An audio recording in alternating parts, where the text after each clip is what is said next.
Well, good afternoon and welcome to burlpres Advent Concert Series. This is the first in a series of 3 concerts coming up. So next Sunday in this very same place, Jessica Cates is giving a vocal recital.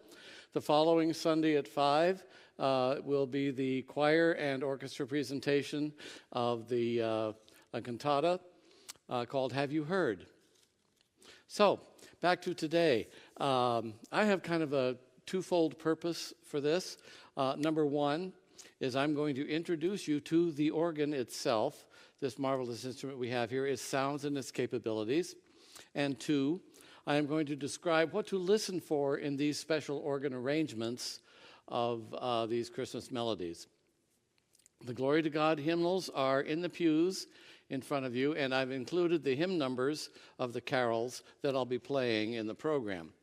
The 2 carols that are not in the hymnal are printed in the program. Okay? Now, this organ was built and installed in 1962, and it is the 9,866th organ that the Moeller Company built. New stops were added and more pipes were added in 1987. Now, each group of pipes in an organ is called a rank, and each rank has a specific sound quality. There is a pipe of that particular sound quality for every note on the keyboard, but the longer the pipe is, the lower the pitch. So there are 2 kinds of pipes. There are what we call flue pipes and reed pipes. Flue pipes are essentially just tubes, like a chimney, but they're made of different metals and different cuts, which makes the different tone qualities. The pipes sit on top of a chest filled with air under pressure. And when I play a key, the pipe for that pitch is opened, allowing the air to pass through that pipe and it sounds. And in a reed pipe, the air passes over a pipe and makes a piece of wood vibrate. And we'll talk about that later. Flue pipes, these straight up and down guys, are 3 different kinds. They make 3 different sounds. Basically flutes, a string-like sound, and basic organ called principal or diapason. Today I'm going to demonstrate each group and a piece to illustrate that quality. The first, there are the flute pipes. Flute pipes sound like flutes. And the flutes I have here are and slightly different characters to each one, but there's one for each keyboard. Now, now I'm going to do a piece with the flute pipes. And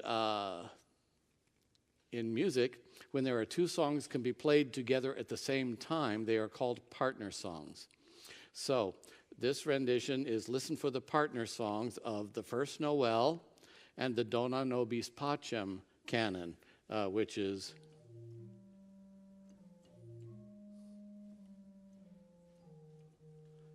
hopefully a lot of you will know that one. Well, anyway, here is a prelude on the First Noel and Dona Nobis Pacem by James Conkle.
Thank you.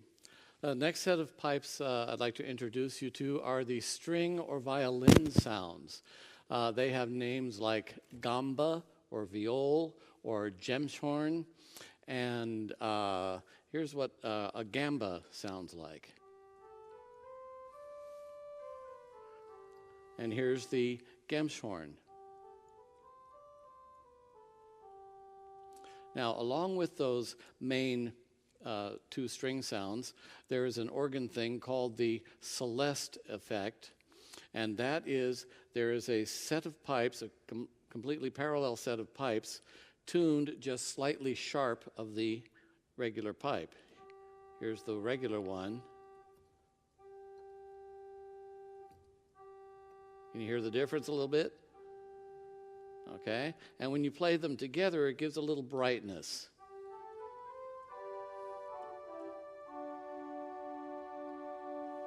So here we're going to do all on the string pipes. It's called Lo How a Rose Ere Blooming. Get some things set here.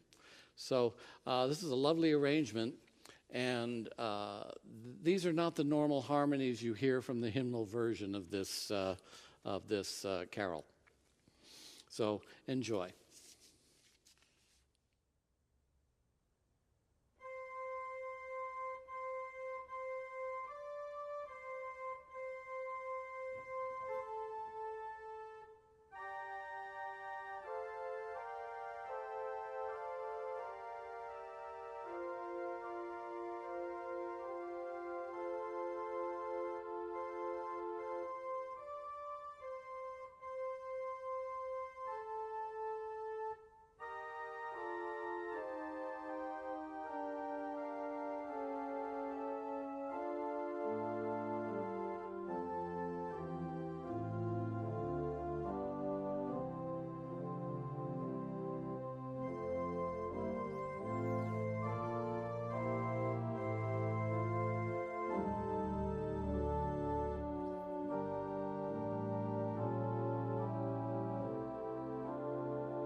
Thank you. Now, introduce you to some of the reed pipes. Now, there are soft reeds and there are full reeds. Soft reeds are designed to imitate reed instruments of the orchestra, such as bassoon or oboe, like that. And here's something unique for, that's kind of my oboe crumb horn sound. And here's bassoon.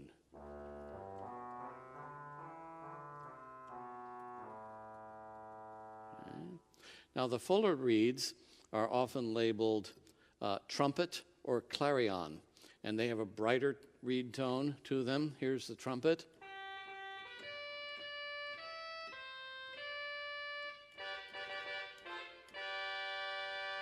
Okay. And now some of you have seen organs where they display the pipes out front, and sometimes you will see amongst all of the vertical pipes, there are some horizontal things sticking out from between that look like trumpet bells. And those are what we call the heralding trumpets. And we have something similar to that here.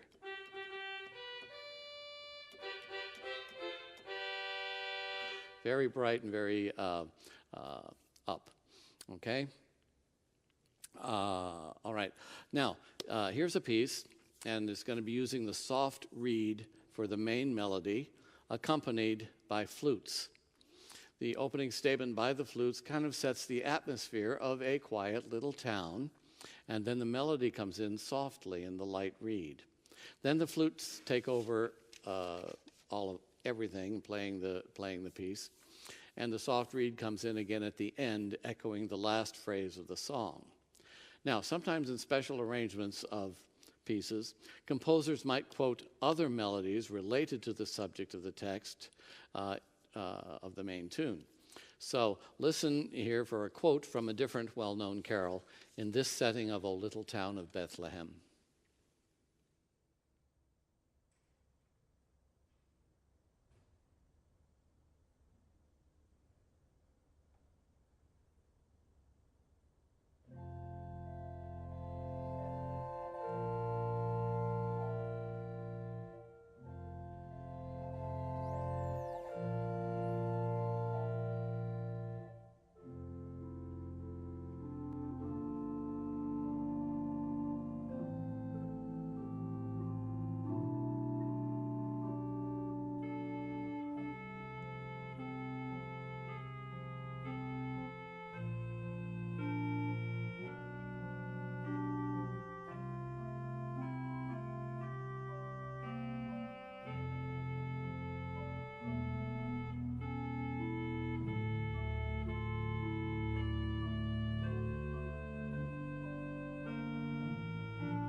And now for something a little more lively.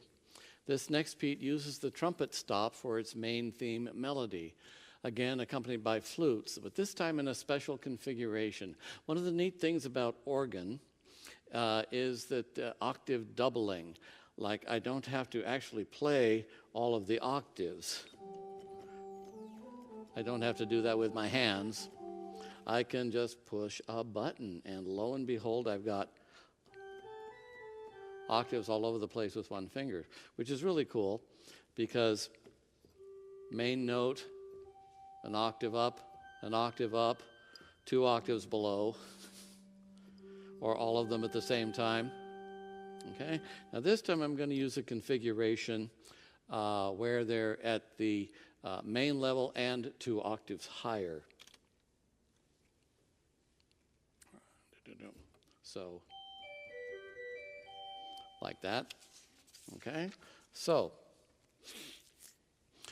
this is Bring a Torch, Jeanette Isabella, and it's like this part signifies that Jeanette is running and to tell the village of the baby's birth, and the main trumpet is announcing the opening tune of the melody.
Okay, thank you.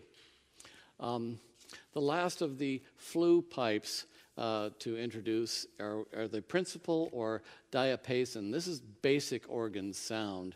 No other instrument usually makes this particular sound. This is just a straight pipe with a straight cut in it, and it sounds like this.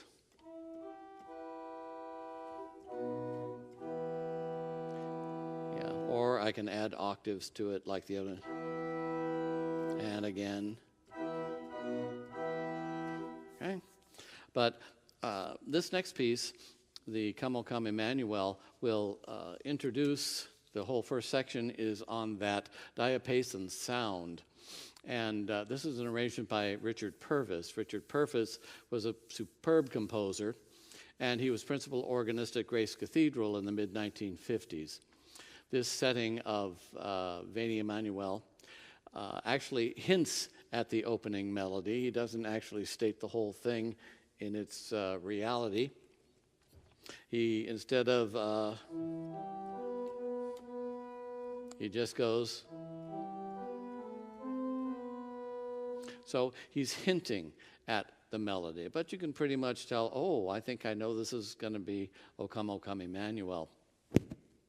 Okay, so he introduces that in musically a fugue type rendition, which he plays it first here, and then here, and then here again, and then here. So you're going to hear that 3-note, 4-note introduction several times. So listen for it. After that happens, we bring on the full reeds to kind of finish out the phrase. And then there's a full reed and diapason statement of the hinted at tune again. After that, all of that big noise disappears, and we're going to hear this soft, again, string and string celeste accompaniment while I play the full melody all the way through in the pedal. So that'll be done with my feet. So here is Richard Purvis's Veni Emmanuel.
Thank you.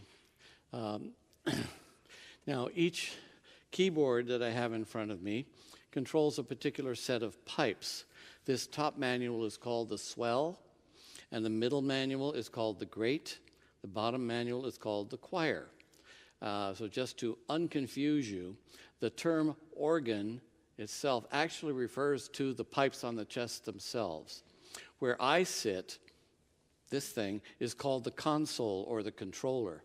And this is the pilot seat from where I control all the pipes that are sounding. Okay? The next piece, Il est né le divin enfant, pardon my bad French, he is born the divine Christ child, will incorporate everything you've heard so far. The flutes, the strings, and the diapasons with melody both in the light reed and a full reed. And in this setting, by Richard Warner, he asks for a clarinet sound toward the end of the piece. Now, I don't have a particular clarinet stop here or a set of pipes that are geared to be a clarinet. So we fake it, okay? And we fake it by putting on a basic flute and then what we call a mixture. Now, separately, they're not very enticing, but if you put them together, they sort of imitate a clarinet.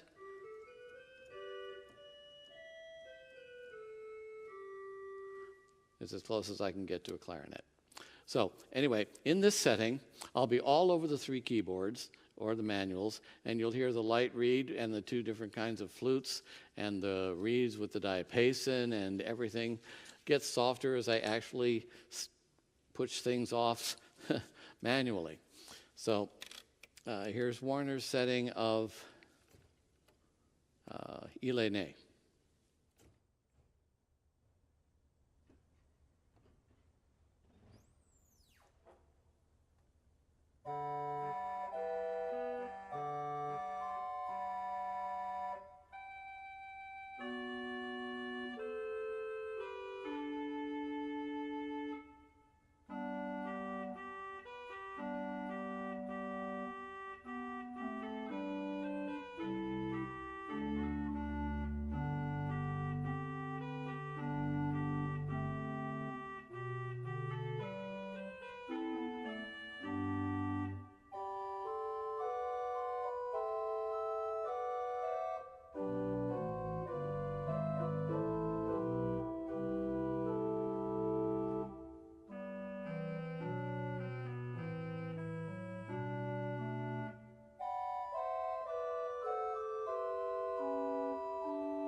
Thank you.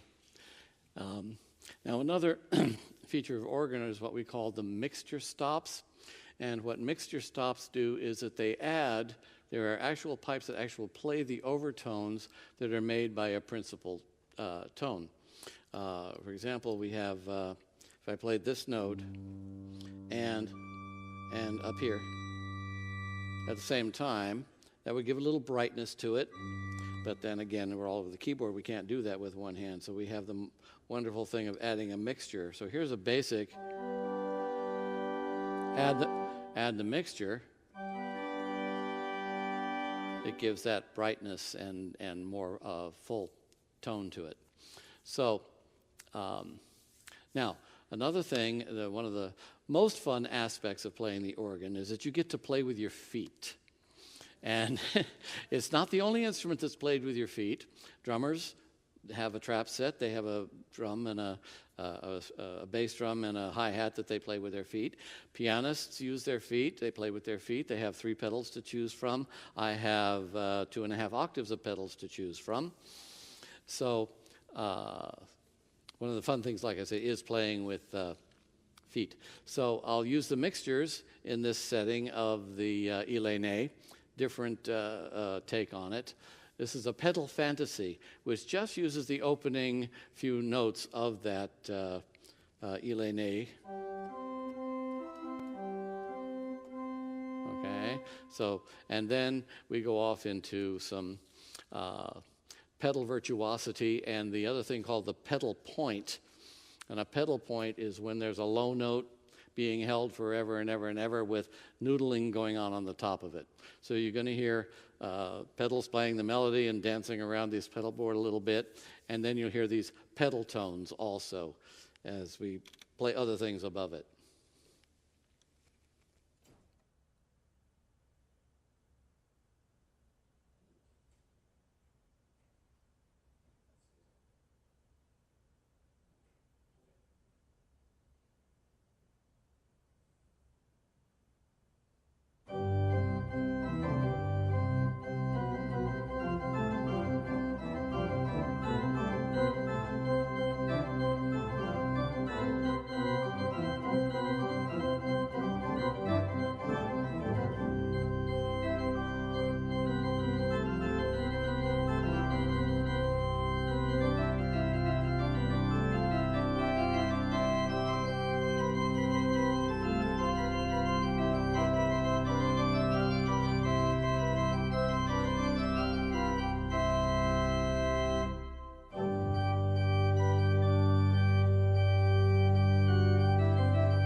The next 2 pieces are a hymn setting of the hymn tune Vom Himmel hoch, from heaven on high. And this hymn tune and text were written by Martin Luther, and his attempt was to paraphrase what the angels might have sung to the shepherds on the night of Jesus' birth. Now, this is not a standard rep Christmas carol. So it's number 111 in your book, and but just to get you familiar with it, I'd like to play the tune for you.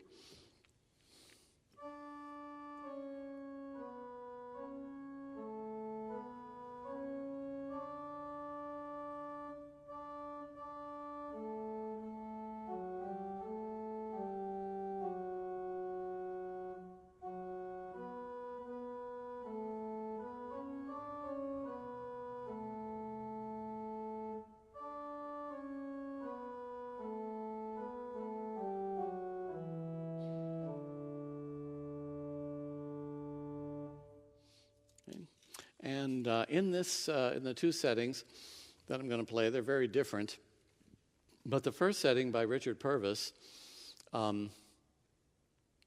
is kind of imagine you're a shepherd out in the fields watching your flock. It's the middle of the night, and you are sleepy. Have you ever nodded off and then kind of your head jerked up awake, saying, "Oh, I've got to be awake," and then you fall back down to sleep again, and then you come back awake, or you wake up a little slowly? Well, the basis of this piece is those shepherds kind of nodding off. And that's done by starting with a fairly decent loud sound, and then it fades off, and then, oh, we're back up again, and then it fades off again.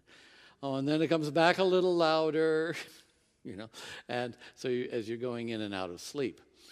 Then you'll hear the tune that I just played, kind of playing in the background. It's going to be done in the feet, but you'll be able to hear it. And after each phrase of the hymn, you'll hear a heralding sound of the trumpets, which I think is the approaching of the angels. They're going to be getting closer and closer. So here's Richard Purvis's setting of the Vom Himmel hoch.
The second setting of that same tune is by Johann Pachelbel.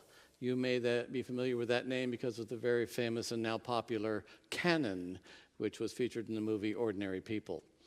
But Pachelbel lived about the same time as Bach and Handel. And in this setting, the tune is heard in the pedal in what is called augmentation. So that means that each note of the tune is long and elongated. So you're going to hear it in the feet, and it's going to sound like this.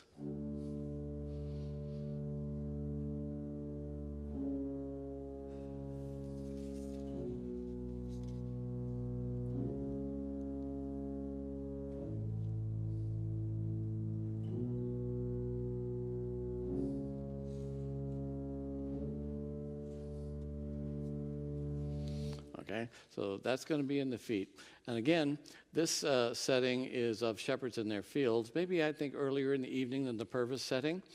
But here the shepherds are entertaining themselves by playing their shepherd pipes, imitating and echoing and bouncing off of each other. So.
And this is another familiar carol where the arranger really kind of amplifies what's going on in the text.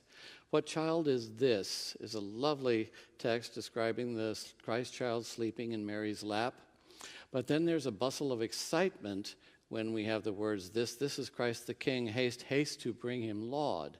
So here's the tune, well-known tune, Greensleeves, in this special setting by Alfred Fedak.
Well, thank you. That's, well, almost it for today. I hope I was able to demonstrate for you some of the beauty and the wonder of this magnificent king of instruments. There's the range of sounds, the strings, the flutes, the diapasons, and the reeds, along with the mixtures and the note range that goes from highest notes to the lowest note.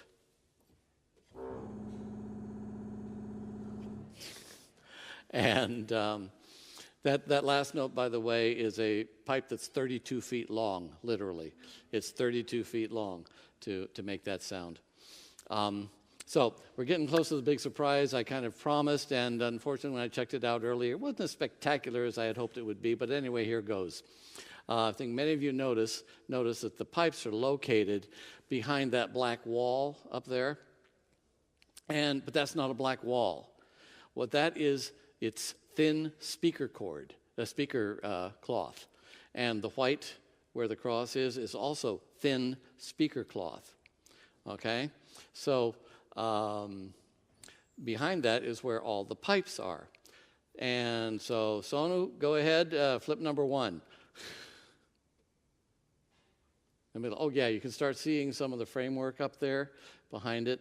And over on the left side, she put on the lights for the swell box, which is on the left side above your left screen there. And coming over to the other side of the chambers up there, she's going to turn on the lights for the choir organ, which is over here. And the swell and the choir organs are like, they're big boxes that have tons and tons of pipes inside the big boxes. So you can see the lights are coming on there. So after, if you want to come on up and take a closer look, you can see that all the pipes are behind there. And so we have 17 boxes under air pressure, and each one of those pipe boxes has at least 60 pipes on it, and some of them have 3 times that, and some of them have 4 times that. So when we kind of do the math quickly, there are almost 2,000 pipes up there. Yeah. So you have here, this molar is just an absolutely marvelous instrument. It's just perfect for this building. And I used to teach here in Burlingame. My students would ask me, well, what's the biggest instrument? And I'd say, well, it's got to be the pipe organ. So they say, oh, how big is it? I'd say, well, imagine in your house, the pipe organ would take up 3 bedrooms, at least. So that's what we have, about 3 bedroom sizes up there, okay? So before we finish off today, a couple of very, very important thank yous. Sonu, thank you for being up there to turn the lights on. And just today, of all, at the kind of the last minute, Carrie Persicchiti put together these lovely programs for you. Thank you, Carrie, so much. But a lot of the good credit for making all of this happen goes to Casey and Stephen, who are back there monitoring. They set up the cameras, they set up the mics, and so that you could see what was going on in here. So Stephen and Casey, thank you very, very much. And the last person I want to say thank you to, he's going to come out here in just a sec, because the last piece I'm going to play for you, I couldn't spread it across because it's like 14 pages long. So Danny's going to come out here, he's going to turn pages for me. There are 2 exceptionally well-known organ pieces that I think everybody knows. One of them is the Bach Toccata and Fugue in D minor. This thing. But I'm not going to play that one. I'm going to play the other real famous piece. It's called, it's by Charles Marie Widor. Was organist in France at Saint-Sulpice for, like 80 years or so. I think he was 90 when he died or something like that. Anyway, he wrote organ symphonies. This is from his 5th organ symphony, the Toccata.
Thank you all.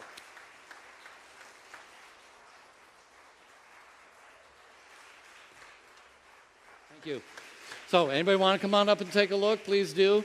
But thank you for being here. And don't forget the next two concerts. Next Sunday here at 3 o'clock, Jessica Cates, beautiful vocal recital. And then the following Sunday at 5, our orchestra and choir and bell choir in the Carol Festival. Thank you again so much.